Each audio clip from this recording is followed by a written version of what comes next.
Thierry Neuville, 160 points, 3 victoires. Sébastien Ogier, 160 unités aussi, 2 succès, difficile de faire plus indécis dans le duel pour le titre. Je dirais pas que c'est une pression, c'est plutôt une pression positive. Tout va se jouer dans ces 4 derniers rallyes et ça promet une belle fin de championnat. Première fois qu'un Belge occupe la tête du championnat du monde et en Allemagne, terre du premier succès de Neuville et Gilles Soule en WRC, l'occasion est idéale pour prendre ses distances sur Ogier. Ça a été le rallye où par le passé on a toujours été le plus compétitif par rapport à la concurrence. C'est pas parce qu'on a gagné 4 fois le championnat que c'est facile d'en gagner un 5e. Si on le veut, il va falloir aller le chercher. Un face-à-face passionnant et jeudi, c'est parti sur l'asphalte allemand. Parti et déjà fini pour Chris Mick. Déjà terminé pour la victoire dans la spéciale show de 2 km. Une faute stupide, mais dans une spéciale qui est aussi stupide, qui n'est pas digne du championnat du monde. Une petite faute, mais qui directement l'a pénalisé de 2 minutes. Vendredi matin, les choses sérieuses peuvent commencer. Thierry et Nicolas, leaders du championnat, ouvrent la route. Une route sèche, mais certaines portions sont plus humides que d'autres. C'est piégeux, hein? Ouais. Première petite frayeur pour l'équipage belge. On a perdu peut-être 3-4 secondes dans l'incident lui-même et puis ensuite une dizaine de secondes parce qu'on manquait réellement d'aérodynamique et du train avant, surtout dans les parties rapides, ça se sent fort. Un premier piège que d'autres pilotes n'ont pas non plus su éviter.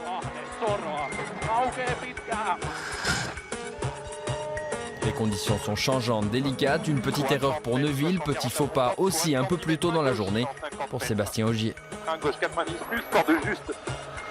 Mais le duel peut continuer. À la mi-journée, le Français 3e devance Neuville 5e, 12 secondes entre les deux hommes. Bon, l'erreur, c'est la sortie d'une épingle à 5 km/h. Je pense que la sienne, a priori, elle est un peu plus chanceuse d'après la vidéo que j'ai vue. Mais ça fait partie du jeu et dans tous les cas, il faut qu'on reste tous les deux en course pour se battre. C'est mieux pour le spectacle. On a malheureusement eu les prévisions météo qui n'étaient pas, je dirais, pas parfaites. Du coup, on s'est retrouvé dès la deuxième spéciale avec un choix de pneus qui n'était pas optimum, surtout par rapport à la concurrence qui avait fait un choix différent. Un meilleur choix de pneus pour l'Estonien Odd Tanak, mais aussi pour le Norvégien Andreas Mikkelsen. Les deux hommes animateurs du début de rallye. Mikkelsen place sa Citroën juste devant Tanak à la mi-journée. C'était assez marrant parce que je venais justement de dire à mon copilote que nous n'avions pas réalisé une bonne spéciale à cause de quelques erreurs par-ci par-là. Mais c'est super de savoir qu'on occupe la tête et que l'on peut encore aller plus vite. En début d'après-midi, les conditions restent piégeuses. Thierry et Nicolas remontés au 4e rang laissent encore filer quelques secondes. Pas de quoi s'alarmer, mais avec Ogier en ligne de mire, pas question non plus de se relâcher, quitte à frôler parfois la limite.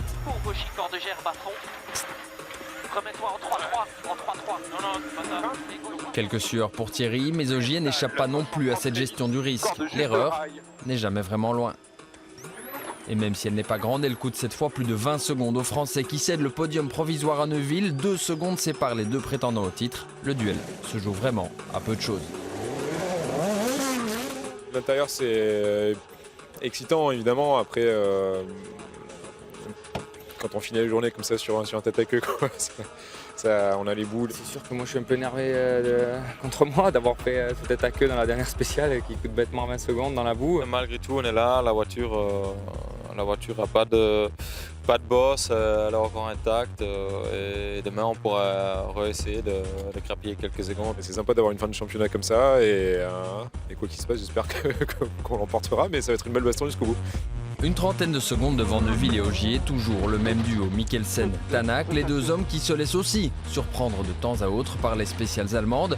Malgré quelques secondes perdues, Tanak termine la journée en tête, un peu plus de 5 secondes devant Mikkelsen.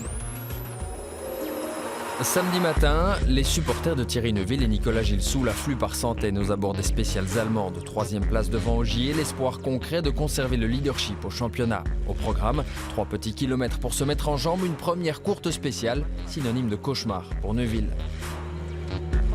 À ce moment, le Belge ne le sait pas encore, mais il vient de casser sa suspension dans un virage anodin.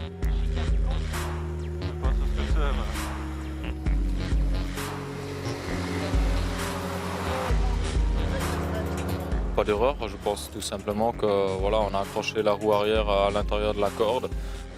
C'est ce qui a abîmé la suspension immédiatement. On a perdu la transmission tout de suite et puis ensuite aucun moyen de la réparer. Aujourd'hui c'est vraiment très cruel. On n'a pas bien compris ce qui s'est passé. Un petit carrefour anodin où tout le monde coupe à côté de la route. Il y a un petit raccord d'environ 5 cm. Mais avec nos voitures et nos pneus, ça passe facilement. Ogier, lui, ne coupe pas ce virage fatal à Neuville. À l'arrivée de la spéciale, le Français et son équipier découvrent l'ampleur des dégâts pour notre compatriote.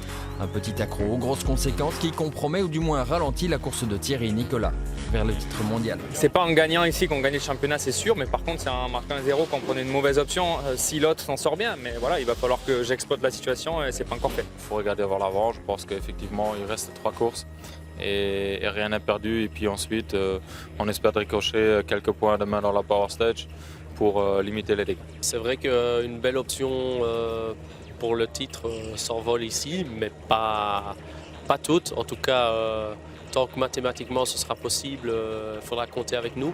Le rallye continue donc sans Thierry et Nicolas, une épreuve qui prend la direction de Panzerplatte et ses 40 km. Panzerplatte, la plus longue spéciale du rallye où Mikkelsen perd environ 10 secondes sur Tanak, idem dans la suivante. Le Norvégien est relégué à 25 secondes de l'Estonien et se retrouve sous la menace d'Ogier. Mais pour le champion du monde, pas question de prendre des risques inconsidérés.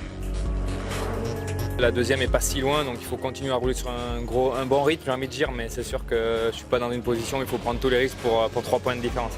En tête du rallye samedi soir, Ott Tanak, de quoi entrevoir sa deuxième victoire en championnat du monde des rallyes. Dimanche matin, les positions sont figées, pas de changement au classement. Seul événement, la Power Stage où Thierry Neuville veut tenter de limiter la casse.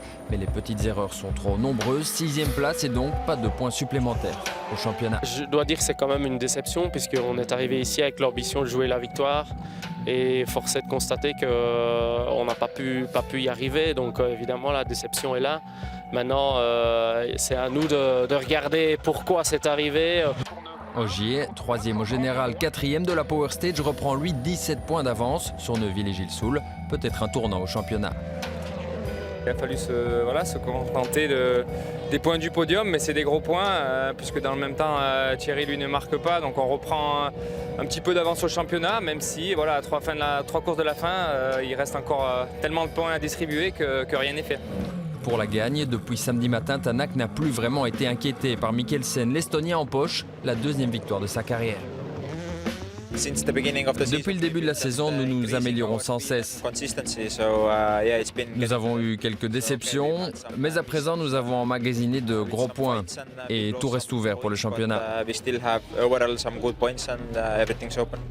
6 semaines sans course à présent, Neuville et Gilles Soul vont devoir patienter avant d'entamer leur course-poursuite en Espagne.